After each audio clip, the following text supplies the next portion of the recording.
मणिराम महाराज की जय। सदगुरु शोभदास महाराज की जय। आज मैं प्रसंग ज्ञानपीठ पर उपस्थित तमाम सदगुरु संतो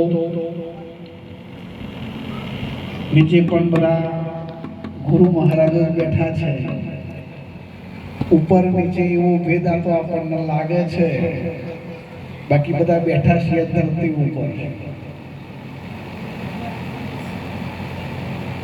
दयाराम महाराज एमना चिरंजीवी चेतन भाई बेन श्री आजनो एमना पौत्रनो जन्मदिवसનું નિમિત્ત બનાવી અને સંતોને પોતાના આગળ તેડાવ્યા, પરસ્પર દર્શનનો લાભ આપ્યો। એ પરિવારનો ખૂબ ખૂબ આભાર। એમના માધ્યમ થકી આજે ઘણા બધા એવા જીવન મુક્ત અને જ્ઞાની પુરુષોના આપણને દર્શન થયા છે। કેમ એમની વાણીની કોઈ જરૂર નહીં, બસ એમનું દર્શન કરી લો ને તો એ આપણું કામ થઈ જાય। અને એટલે શંકર બાપજીએ ભજનમાં લખ્યું છે, હંસા ભ્રમરૂપ ભારે બ્રહ્માંડમાં જેની વૃત્તિ અખંડ બ્રહ્માકાર। સંતની દ્રષ્ટિ જ કાફી છે। આગળ ક્યાં કોઈ વક્તા પુરુષ બોલ્યા કે ગુરુ લોભી ગુરુ લાલચુ, આ શબ્દો ગુરુ માટે અપમાનજનક છે સાહેબ।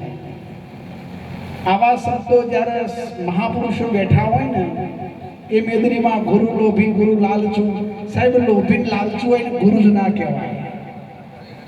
સમજો ગુરુનું પદ શું છે? લોભ લાલચ માન ઈર્ષ્યા મત્સર, આ બધી પરિભાષા તો આવતી જ નથી। જો જીવ નથી, જગત નથી, બ્રહ્માંડ નથી, આકાશ ગંગાઓ નથી, તમે જેટલું જેટલું બોલો છો એ કશું નથી, તો લોભ ને લાલચ આવ્યું ક્યાંથી? જો સુધી લોભ ને લાલચ ની વાત થાય છે ત્યાં સુધી આપણે સદગુરુના દેશમાં હજુ પ્રવેશ કર્યો જ નથી, નજર જ ન હોય। અને કદાચ પરમાત્માએ આપ્યું છે, કોઈ ગુરુના ચરણે યથાશક્તિ ધર્યું છે, તો તેરા તુજકો અર્પણ ક્યા લાગે મેરા। શું આપ્યું છે? તબલા વગાડનારને 2000 રૂપિયા આપીએ, બેંજા વગાડનારને 2500 વાલીએ, અને ગુરુ મહારાજનો કબર ભરવામાં 1000 રૂપિયા કાઠા પડે। આપણે કઈ ભૂમિકા ઉપર છીએ? આપણે વિચાર તો કરો। જેને પોતાના સત્સંગ થકી આપણું આખું જીવન બદલી નાખ્યું છે। આપણા દાનવ જેવા ફરતા હતા, એને માનવ જેવા બનાવ્યા। આપણને મુખ્ય ધારામાં લાવ્યા। આવા સદગુરુના તો ગુણ જેટલા જેટલા કહીએ ને એટલા ઓછા છે। અને એવા સંતો સામે, એવા પવિત્ર શરીરો સામે આંગળી કરવી ને એ આપણી મૂર્ખામીની નિશાની છે। એટલે ક્યારે પણ સંત સભામાં એ બધું બરાબર છે। એક વ્યક્તિએ સંતને જઈને પ્રશ્ન પૂછ્યો કે હું વ્યાપક છું, આજે મેં વોટ્સઅપના ગ્રુપમાં મૂક્યું હતું, કહું વ્યાપક છું તો મારા મંદિરમાં જવાનું?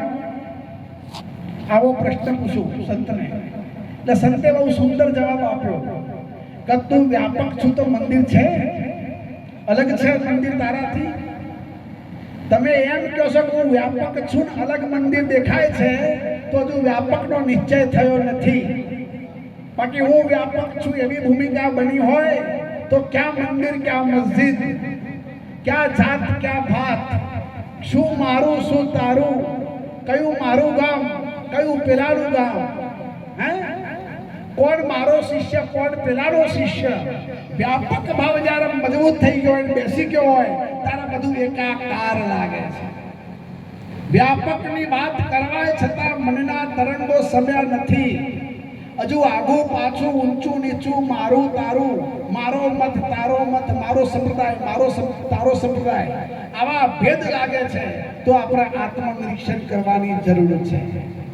કહું વાણીમાં તો વામાં ડોલાવું છું, પણ ખરેખર મારી મનસ્થિતિ ક્યાં છે? સવારે ઉઠું છું, સાંજે ઊંઘું છું, ત્યાં સુધી 24 કલાકમાં એક એક શ્વાસનો ટકોરો મારો ક્યાં પડે છે? મારા સ્વરૂપમાં પડે છે કે જગદાકાર વૃત્તિમાં જાય છે? આ સેલ્ફ ઓબ્ઝર્વેશન આપણે જ કરવાનું છે.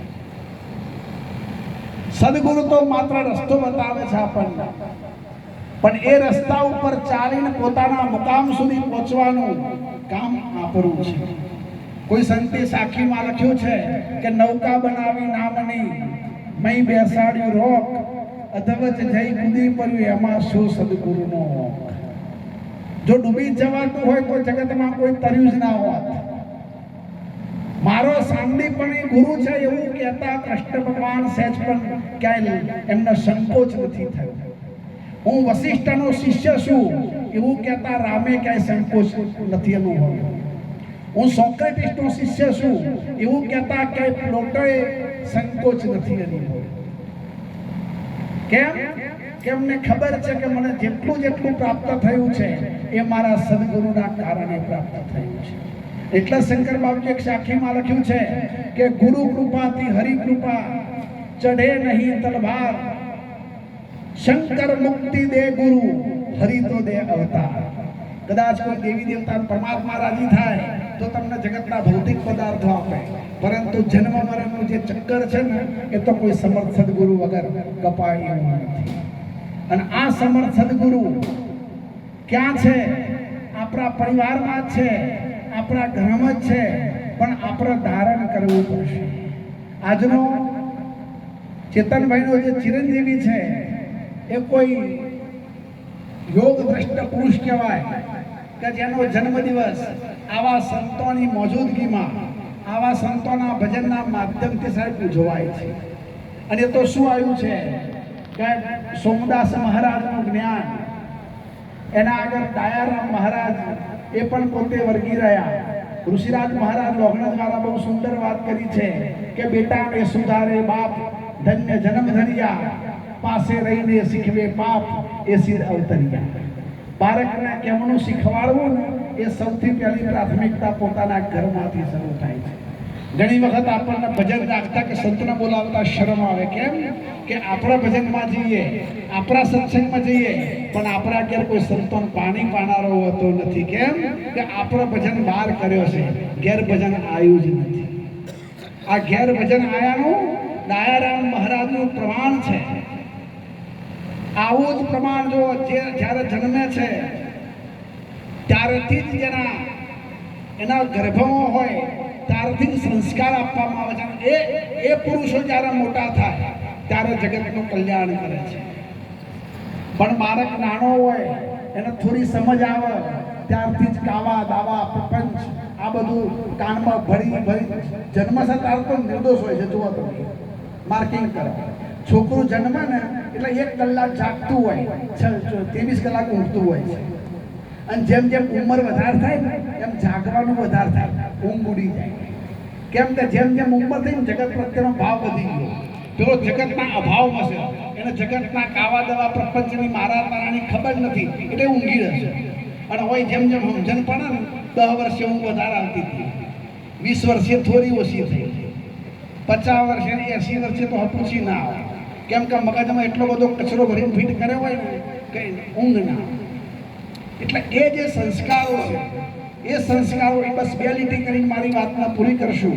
કારણ બધું સંત મહાપુરુષોને આપણે સાંભળવાના છે, પણ સંસ્કાર કેવા હોવા જોઈએ અને એ જ્યારે પારણિયામાં સંસ્કાર એને આપવામાં આવશે બાળકને. અત્યારે તમે સમજી લો, દારૂ તો સેકન્ડ નંબર ઉપર છે, એનાથી આગળ ડ્રગ્સ આવી ગયું છે.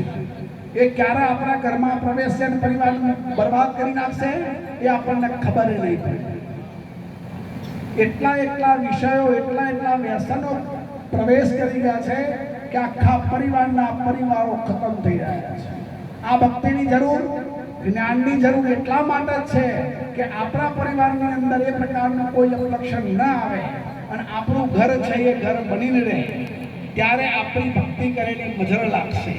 એટલે સુંદર બે લીટી વાતમાં પૂરી કરશું કે સંસ્કાર કેવા આપવાના છે બાળકને.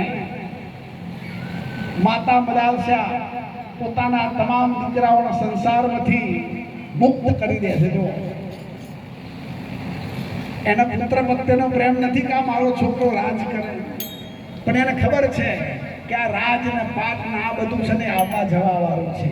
પણ અસર વસ્તુ તો શું છે કે તું તારા સ્વરૂપમાં જાગી જા. એ અસર આવા જ્યારે ગર્ભના સંસ્કાર આપ્યા હોય ત્યારે એ બાળકો ઉત્તમ સંતો પાકે છે. બાકી તો પછી જગતનું બધું ચાલે ચાલે બેલી આપણે વાત પૂરી કરશું.